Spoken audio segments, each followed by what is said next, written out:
এক নম্বরে নারীদেরকে আল্লাহ মর্যাদা দিয়েছেন, নারীদেরকে বিশেষ স্পেশালিটি আল্লাহ তাআলা তাদেরকে নসিব করেছেন, যেটা পুরুষকে দেন নাই।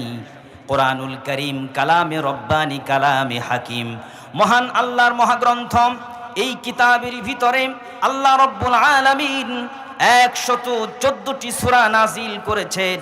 এর মধ্যে একটি সূরার নাম হচ্ছে সূরাতুন নিসা।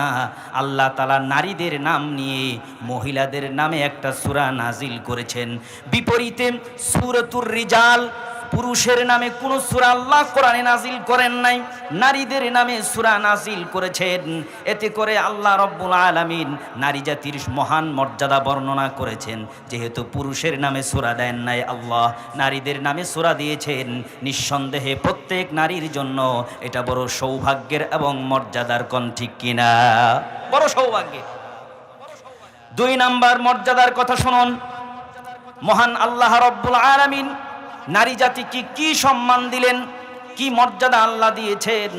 2 নাম্বার মর্যাদা আল্লাহ রব্বুল আলামিন দিয়েছেন স্পেশাল ভাবে। আল্লাহ তাআলা প্রত্যেক পুরুষকে নারীদের সাথে, প্রত্যেক স্বামীকে স্ত্রীর সাথে সদাচরণ করবার জন্য, উত্তম আচরণ করবার জন্য স্পেশাল ভাবে নির্দেশ দিয়েছেন।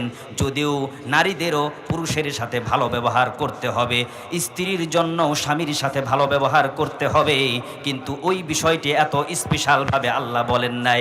কিন্তু স্বয়ং আল্লাহ এবং আল্লাহর রাসূল সাল্লাল্লাহু আলাইহি ওয়াসাল্লাম স্ত্রীর সাথে, নারীর সাথে উত্তম আচরণ করতে হবে, বিষয়টি বড় চমৎকার করে এবং স্পেশাল ভাবে বর্ণনা করেছেন। সুবহানাল্লাহ।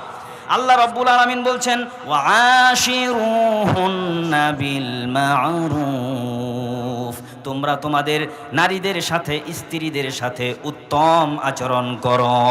সুবহানাল্লাহ। শুধু আল্লাহ তাআলাই নন, বিশ্বনবী জনাবে মুহাম্মদুর রাসূলুল্লাহ হাদিসের মধ্যে নারীদের সাথে উত্তম আচরণের ওসিয়ত করেছেন। বিদায় হজের ভাষণ, জীবনের শেষ লগ্নে এসে মানুষ জীবনের গুরুত্বপূর্ণ কথাগুলোই বলে যায় নিজেদের বিদায়ের সময়ে।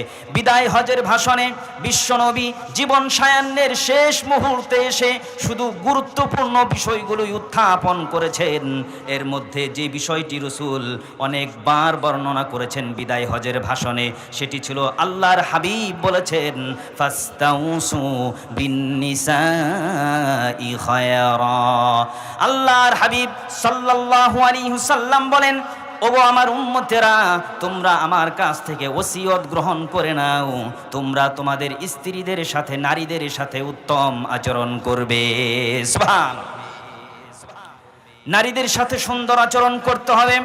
হাদিসের মধ্যে রাসূল বলেন, শুধু রাসূল ওসিয়ত করেননি, স্বয়ং আল্লাহ রাব্বুল আলামিন ওসিয়ত করেছেন, ইন্নাল্লাহা ইউসিকুম বিন্নিসাই খায়রা, নিশ্চয় আল্লাহ নিজেও তোমাদেরকে ওসিয়ত করেছেন নারীদের সাথে, স্ত্রীদের সাথে উত্তম আচরণ করবার জন্যে।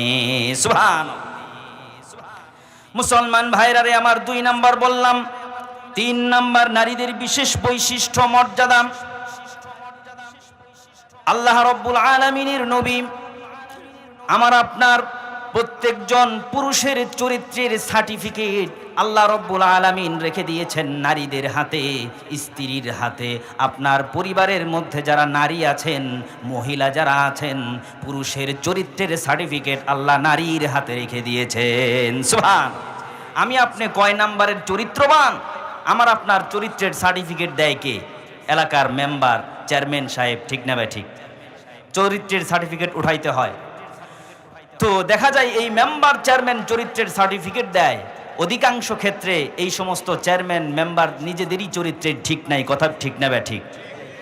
কিন্তু ইসলাম মেম্বার, চেয়ারম্যানকে নয়, আমি আপনি কয় নাম্বারের মানুষ, আমার আপনার চরিত্র কতখানি সঠিক রয়েছে তার উত্তম চরিত্রের সার্টিফিকেট প্রদান করবে আপনার ঘরের নারী। নারীদের হাতে আল্লাহ রব্বুল আলামিন পুরুষের চরিত্রের সার্টিফিকেট রেখেছেন। কোন ঘরের নারী মহিলা যদি বলে আমার বাড়ির পুরুষ লোকটা ভালো, ইসলাম বলে সেই প্রকৃত চরিত্রবান। স্ত্রী যদি বলে আমার স্বামী ভালো নয়, তাহলে ইসলামের দৃষ্টিতে সে কশ্চিনকালেও কোনো চরিত্রবান নয়। এলাকার চেয়ারম্যান 10টা সার্টিফিকেট দিলেও ইসলামের দৃষ্টি অনুযায়ী সেই ব্যক্তি আদৌ কোনোদিন চরিত্রবান নয়। আল্লাহর হাবিব বলেছেন, ইবনে মাজাহ শরীফের 1987 নম্বর হাদিস, আল্লাহর হাবিব সাল্লাল্লাহু আলাইহি ওয়াসাল্লাম বলেছেন, খিয়ারুকুম খিয়ারুকুম লিনিসাইহিম। অন্য হাদিসে আল্লাহর হাবিব বলেন, খায়রুকুম খায়রুকুম লিআহলিহি ওয়া আনা খায়রুকুম লিআহলি। আল্লাহর হাবিব বলেন, তোমাদের মধ্যে সর্বশ্রেষ্ঠ চরিত্রের অধিকারী ওই ব্যক্তি যে তার স্ত্রীর কাছে, নিজের পরিবারের নারীদের কাছে যে চরিত্রবান, সেই হচ্ছে প্রকৃত উৎকৃষ্ট চরিত্রের অধিকারী। সুবহানাল্লাহ। তাহলে আমার আপনার চরিত্রের সার্টিফিকেট আল্লাহ রেখে দিয়েছেন কার হাতে? নারীর হাতে। কি মর্যাদা আল্লাহ নারীদেরকে দিয়েছেন। 3 নাম্বার বললাম। 4 নাম্বার, নারী হিসেবে জন্ম নিলেই আল্লাহ মর্যাদা দেয়।